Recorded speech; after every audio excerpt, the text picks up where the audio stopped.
been bitterly disappointed in County Clare that the gap of Munster titles just continues to widen. We weren't really tough enough. We just seemed to flop on the big days. For Clare, it was a case of trying again from the outset again next year. Clare would have had a strong tradition, but it was going back so far. So sometimes when you're down for a long time, it's very hard to make that breakthrough. Gary Kirby has left to say, take that. And it's all over. Clare having to wait yet another year to bridge that huge gap. Is either Nócha 3 agus Deireadh Nócha 4, sin an town a tháinig an Tathróí Mór Éireann an Clár agus Brian. If they can recover from this, well, who knows what the next few years will provide. Foin lídeag Nócha 4 agus gan a chábhlíon agus fi, hín brise cruíháin le clufií a gréibh na móna chaile blaiste ag Brian Lohan, mar a bhí ag gomanithe go leor as an gláir a tháinig roimhe. Ach an Nócha 5, dathroch sé sin gon lán cholaíog, a cholachaithe agus gomaint an chláir. In '95, we were 3 years together, I suppose, and we'd lost 2 years out of the 3, but then that changed a bit. Say when Lohan came in as manager and Mike Mack and Tony Considine, and those 3 guys were really brilliant for us. Like, There was talk there was a bit of a revolution building down there, you know, and Brian Lohan, Seanie McMahon, Anthony Daly, they would have been the sort of names that were coming out of Clare at that particular time. But I don't think sort of any of us realised maybe how good Lohan was going to be.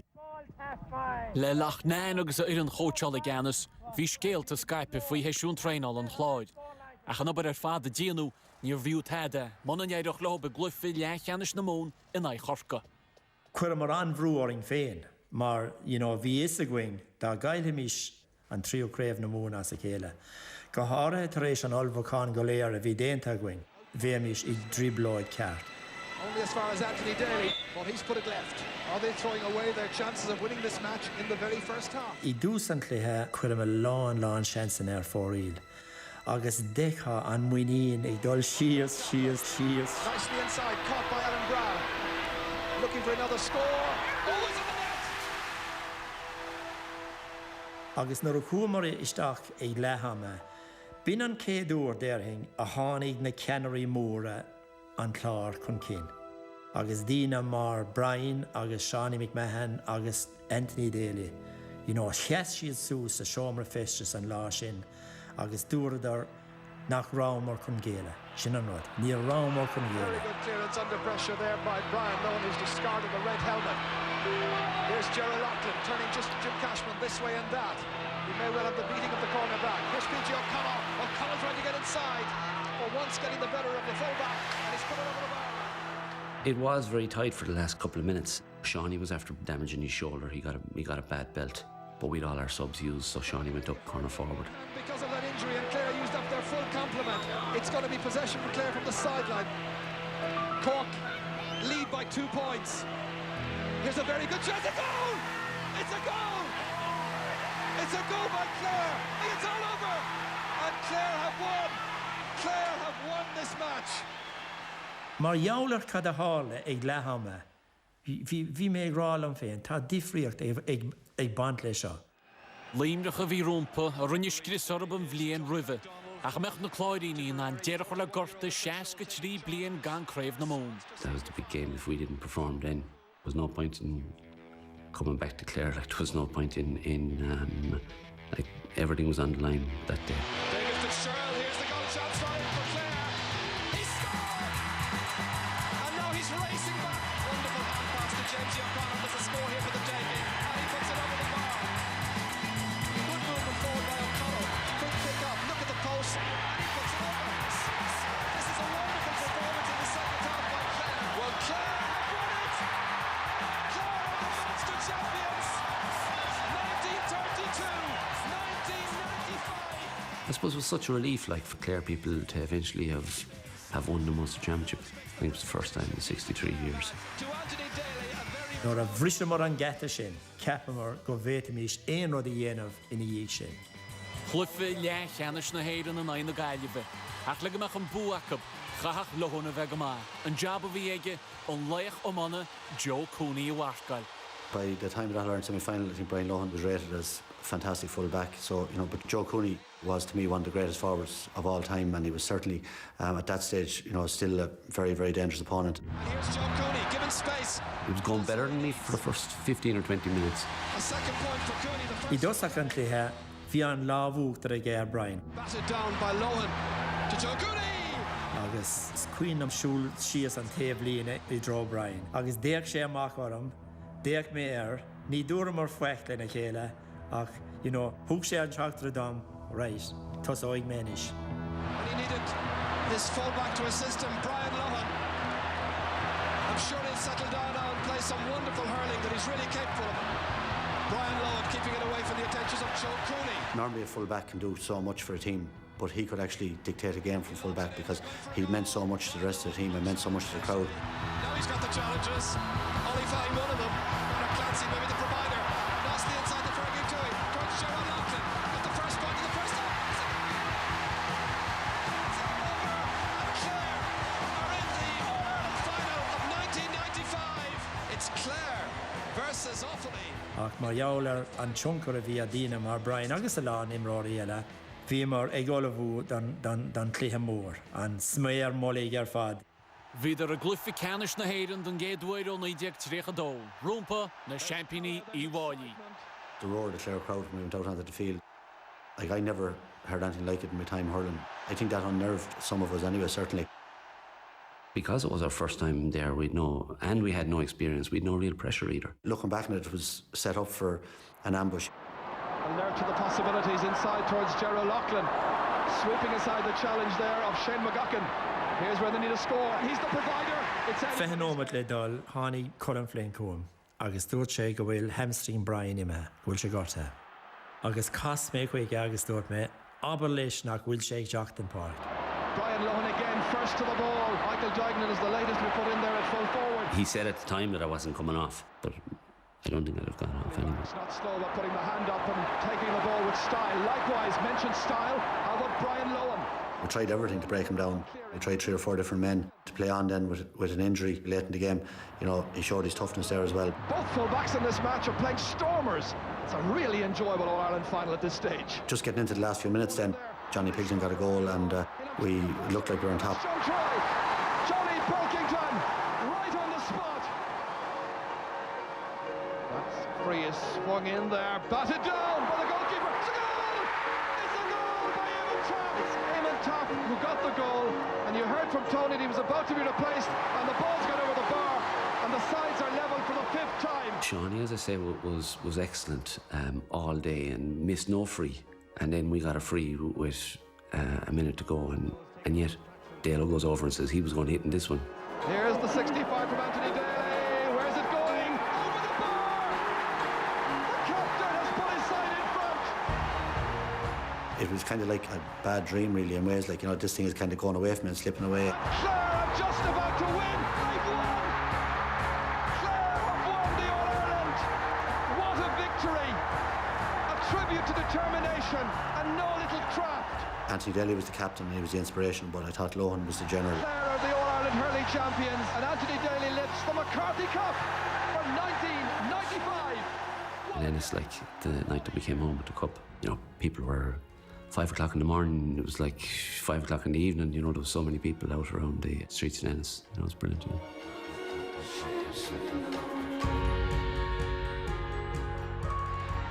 Shriech no ní deag necha cóig agus Brian Rowney mar omóní na blianam. A chanecha sé glufi le chanis na mún, scéal eile bhí an.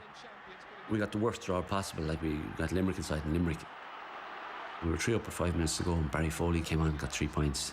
Typical Barry Foley, like if you didn't know it you'd think it was a fluke, but it wasn't a fluke, he'd done it so many times.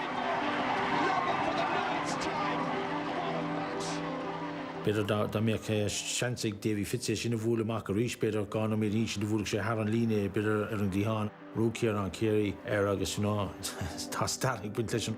Is there much time left? We've had a couple of injuries. Here comes Kieran Carey. Carey leading the charge of the Rank Brigade. 45 metres out. He's a chance to score. He's put it home. He's put it over. Yeah, Limerick beat us by a point and that was us gone. Yeah. Limerick Hánig méisteach go dtí seomra fisin an chlár, agus dúirt Anthony, muna bhuacha míad aon rud riomh arís.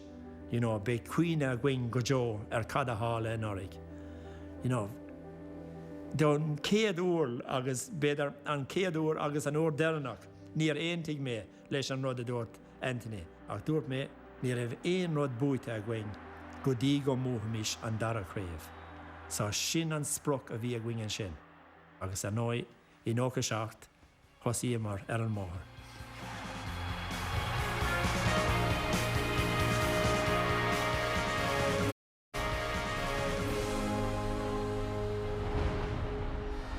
In 1997 bhín chlára gur a dearma dtíon romlín na blian a ribhe rí craobh na múna gróchan tíana na sean nábhaid Tibradáin.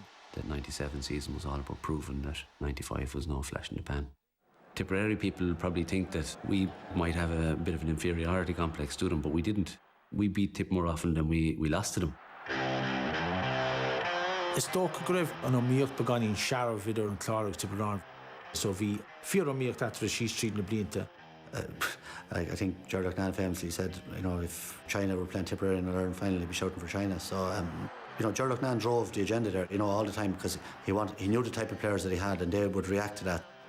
Tibradáin sin an rasúra mór a bhí an lár, agus muna bhuachamis ortha san I dlithe ceannis na mún, ní bheadh mór an déanta go. Jostling for positions. The Guinness Munster Ireland final gets underway. The 108th final. An slí inar immer cúlahan chlár an ná sin. Bhí sé de caidan I bhad níos iad ná mar a bhí sé gá bliain roimhe sin. Is there a better sight in hurling than watching Brian Lohan? They had a very solid unit, so I think that freed up Brian Lohan to hurl the way he did, and he hurled with total abandon from the full-back position. Okay, again it's Brian Lohan. What a performance is turning in here at Hockey Queeve. The Sparrows going by over the head of Michael Ryan onto its forward. Crash to the net. Seansaigh Johnny Leahy beidir an deire cúldáileach níor bhúil sé rónta cé. Cross to John Leahy. Oh, he didn't connect as he would have wished. More often than not, he was going to hit that and bury it, but on this particular occasion, he just didn't. The connection wasn't as good as it could have been. It's all over. And Clare are the Munster Bhí champions. Tibradáin buaite a gcuin I dlithe ceannis na mún, rud nar hall a riamh I stáirí mána an chlár roimhe sin. And Clare are Munster champions once again. Beware the rest of Ireland. Clare are on their way. Our mission was to show that we're no longer the whipping boys of Munster.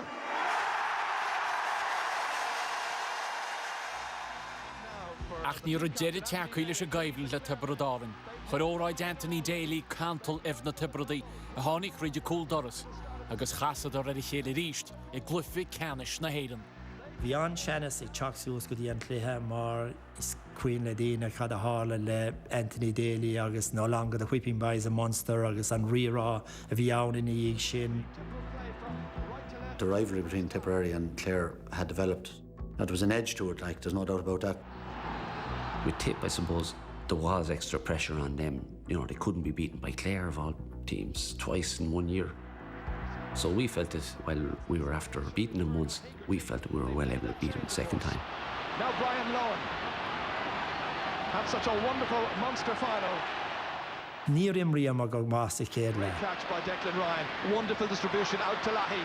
The old farmer at it again. Bhí mar ceithre cúlín chun deirigh ag leathamma. Agus cúmar isteach sa seomra festas, agus is cuiinlam go má Brian Lohan ag teachtasteach. Agus ferrag an dáir, agus thug sé ordú dus na tosathe an céad ceithre cúlín eile a áil. Sin iad na daoine is táchtaí nar a hagan an lámúr na Canary. Aidan Ryan has gone into right half forward where Liam McGrath had been playing as that ball has gone over the bar. What a start to the second half. Bring it back towards Fergal Hegarty. Again it's Gerald Loughlin. Good probing goal by O'Loughlin. And it's gone over the bar. Well, we were comfortable enough and they got a free, or maybe it was a 65, and ball came in. 4 minutes left. He drives it in. And it hit the top of the plank of wood and bounced over me. He drives it in and he drives it and it's stopped in there. And it's in the back of the net. And then Eugene O'Neill rammed it into the net, and that put them back in it. But then the first puck out that we got afterwards, Baker caught it, ran through and put it over the bar. They've gone down striker has put the ball over the bar. And then Lynch won a ball, broke it out to Jamesy. Jamesy caught it. And if Jamesy was in that position even today, he'd still put it over. Will this be the winner? It may be! Jamesy O'Connor! They got a chance then afterwards. Ball came up, broke to Leahy. He had a chance to put it over the bar. An tionkar a bhí ag Lohan san achtra sin, bhí sé hána anna háachta gur fad, mar cuir sé Leahy as an buile. What a response to the goal. Here's Leahy at the other end. It's stopped and saved. It's a great save by Davy Fitzgerald. Fitzy blocked it. It's clear down the field. Came over then. It's all over. Gael are the All-Ireland champions. To beat Tipperary in the All-Ireland final and to beat them in Munster was huge, and I think that, they'll probably get the most satisfaction that they get out of those victories. We knew by then that Brian Lohan was if not the greatest full-back of all time, he was going to be up there, and Shawnee McMahon the same at centre-back. Oh, my lovely Rose of Clare. Sin an lá a rinne sé an difríocht is mó riamh an clár, mar gan Lohan an lá sin go hátha I dosach an dara lethe bheadh deraling, ní bheadh an clé sin bhócan doing. Asher, fácha go bhí ann. My lovely Rose of Clare.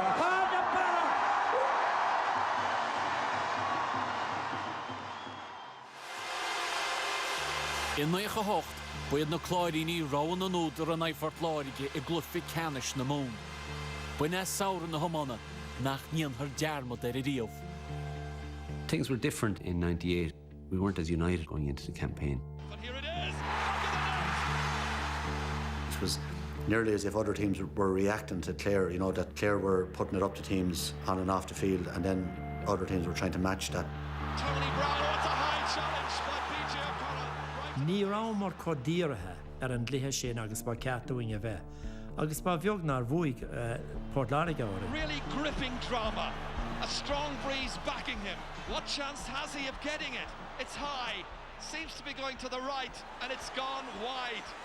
And the Munster hurling final has finished level. Struggled through that Munster final, drew it.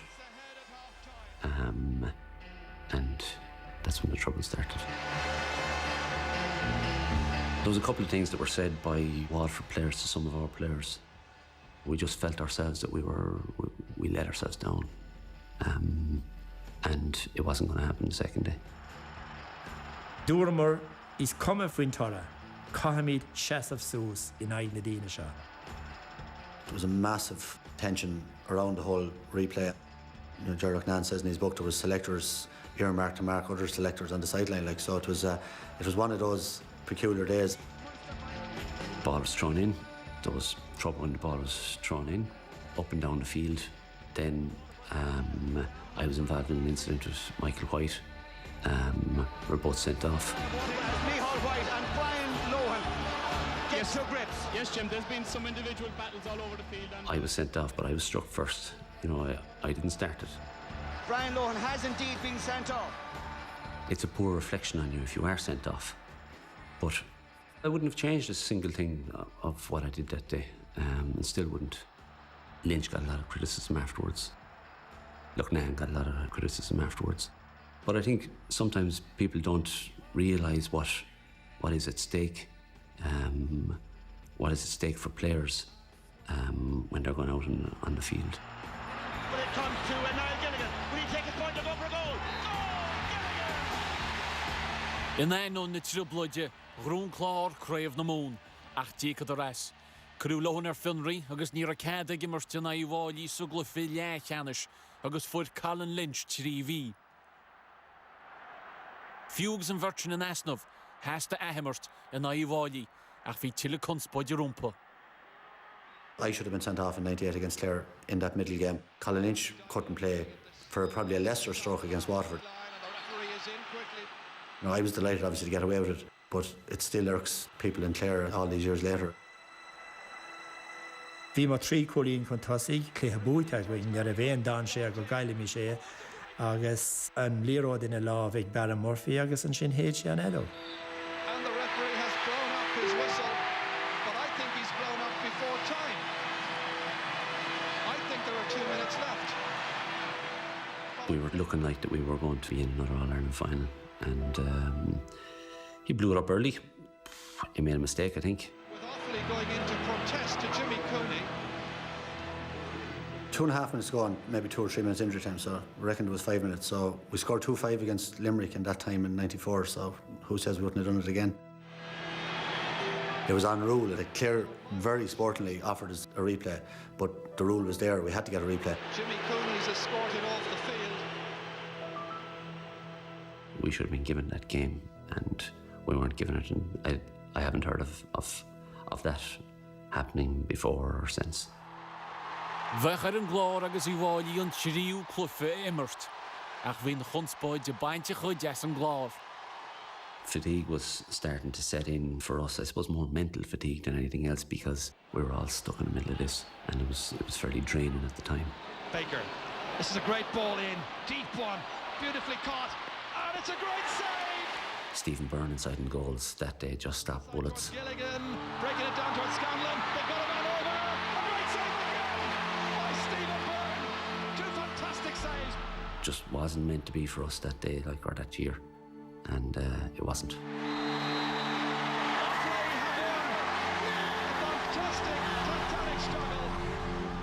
I have great memories from beating them, and yet there's parts of me to say, look at it, you'd feel a bit sorry for Clare the way it panned out, because they never came back after '98 and won another All-Ireland, and I've certainly felt that there was probably another All-Ireland in that team. I think it took an awful lot out of them, and it left them drained for the next few years.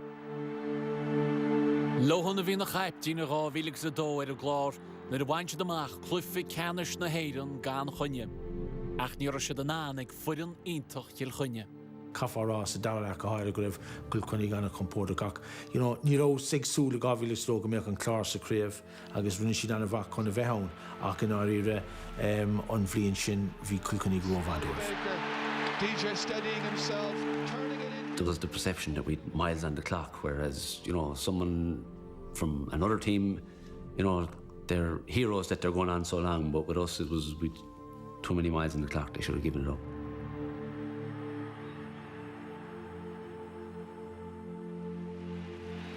Rábhílig sa cúig, bhí Brian fósatóirid an tríú bun ile éireann, agus thugad ó rair chorc go glufi lechanis na héireann. Ach an le réal teilin chláid, bhí déad teach le nach chuid lehinnta dhéimara, ach ní cheapáis sin na breanahid, thug sé cecht ó mána an lásin.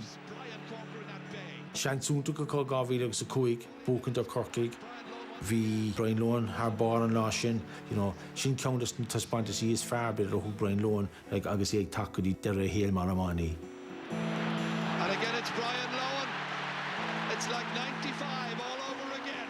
Led them by 5 points with 15 minutes to go or whatever it is. Up towards Ben O'Connor. Instinctively hitting it, knew where the target was, and it lands inside the upright. It's over the bar. Dairi siad beagán in Tiirseach, agus tháinig corcaig a rás. Heading into the last minute, Cork come forward, and Cork lead Jerry O'Connor. When you're thinking back, and if you're having nightmares about any match that you played, that was the one that would give you most nightmares, because it was there for us. The latter part of my career anyway, the big ambition was to win the third, but we never managed to do it. Daire Brian S a rábhílig sa sé, agus cén ar grú sé tríú bun ile éireann, bhí trí chraibh na mún grúteige, cheirech rád am réaltóg, ómánaí na bliana, agus rábhun ile éireann. It's hurling at the end of the day, and it's great to see a player playing full-back that had such hurling in him.